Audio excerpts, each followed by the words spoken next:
Assalamualaikum warahmatullahi wabarakatuh.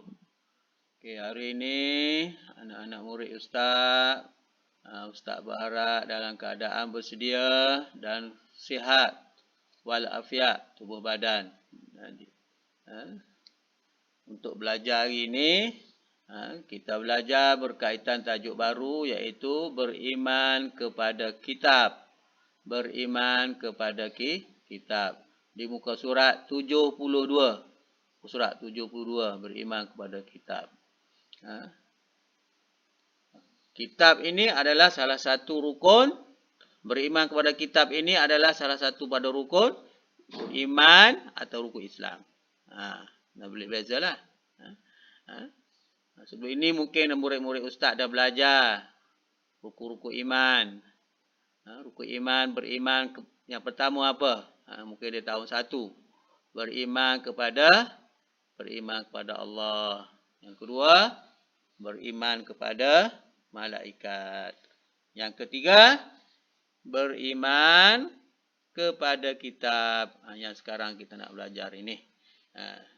Dalam Al-Quran, dalam buku teks ini, gambar itu adalah seorang murid memberi sarahan berkaitan dia mengapa saya menjadi Al-Quran sebagai kitab panduan hidup saya. Apa? Kita baca sikitlah apa dia ucapan dia tu. Kita tengok yang nombor 1 ni. Saya menjadikan Al-Quran sebagai kitab panduan kerana Al-Quran wahyu Allah Subhanahu wa taala yang mengandungi ajaran Islam. Al-Quran ialah kitab Allah yang terakhir dan satu-satunya kitab yang terpelihara daripada penyelewengan sehingga hari kiamat. Itu sarahan dia. Kemudian muka surat sebelah itu dalil. Kenapa kita wajib beriman kepada Allah? Ada dalil dia. Dalil nakli. Dalil nakli ini dalil daripada ayat Al-Quran atau hadis Nabi. Ini adalah ayat Al-Quran ini. Surah An-Nisa. Surah An-Nisa ayat ke 136. Kita baca sama-sama. A'udzubillahi minasyaitonirrajim. Ya ayyuhalladzina amanu aminu billahi wa rasulihi wal kitab alladzi nazzala ala rasulihi wal kitab alladzi anzala min qabl. Kita baca ulang sekali lagi. Ya ayyuhalladzina amanu aminu billahi wa rasulihi wal kitab alladzi nazzala ala rasulihi wal kitab alladzi anzala min qabl.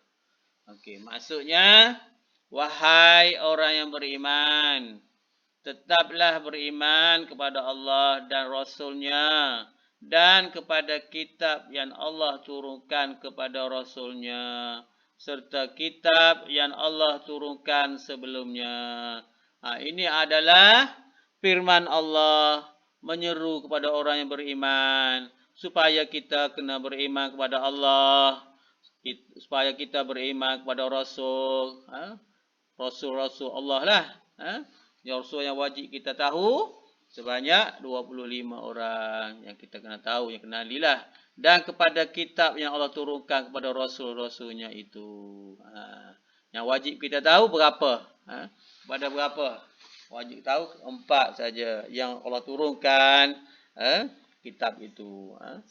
Termasuk Al-Quran lah 4 itu. Okey. Di mana Al-Quran itu terdapatnya larangan-larangan dan suruhan-suruhan yang perlu kita ikut, yang perlu kita imani semua.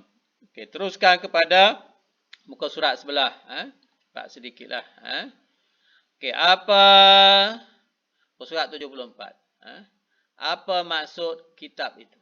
Apa yang dimasukkan kitab itu atas sekali ni, teks di atas ni. Okey. Kitab Allah Subhanahu Wa Taala di sepanjang zaman, warna kuning itu. Okey. Kitab Allah Subhanahu Wa Taala, tengok gerak kesal, sak kesal banyak tengok tu. Bermaksud kalam Allah yang diwahyukan kepada para nabi dan rasulnya.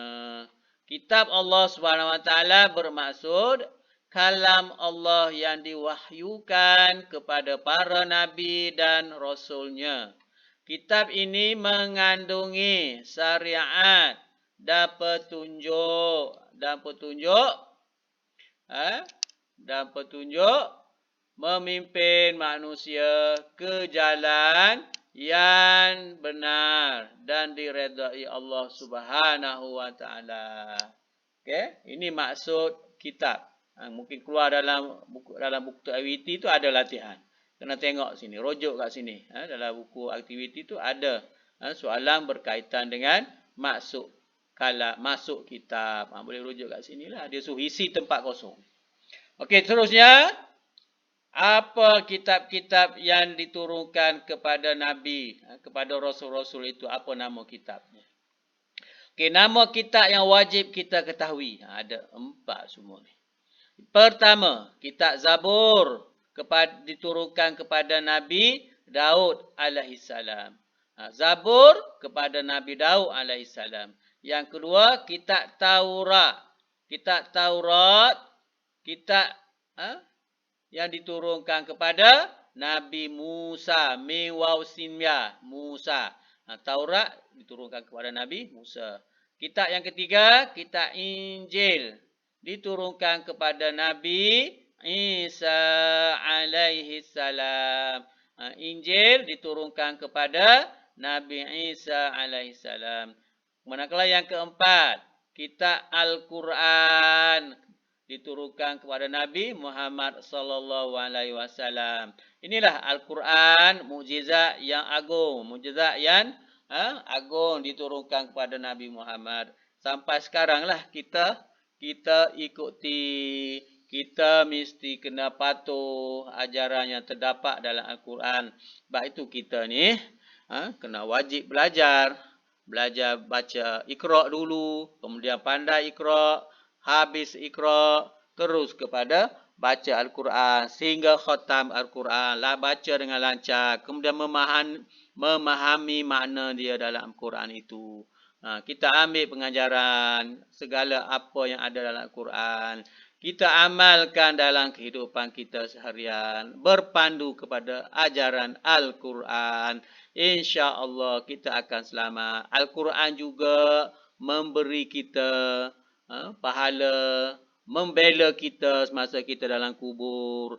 Orang yang baca Quran ini, insya-Allah Al-Quran, pahala Al-Quran itu akan jaga dia daripada diazab. Itulah kita kena betul-betul dapat baca Al-Quran, pandai baca Al-Quran. Di mana-mana murid yang tak mahir lagi tu mesti kena berazam sungguh-sungguh supaya kita boleh baca Al-Quran. Kita boleh baca Al-Quran.